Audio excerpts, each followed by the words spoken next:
ಕಾಯಕವೇ ಕೈಲಾಸ ಎಂದು ಬಸವಣ್ಣ ಹೇಳ್ಯಾರ.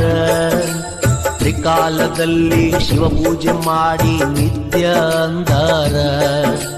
ಭಕ್ತ ವತ್ಸಲ ಭಗವಂತ ಮೈ ತುಂಬ ಭಸ್ಮ ಹಚ್ಚಕೊಂಡ, ಆಯಾ ಕಾಲಕ್ಕ ಹುಟ್ಟಿ ಬರ್ತಾನ ಹೊಸ ರೂಪ ಹೊತ್ತುಕೊಂಡ.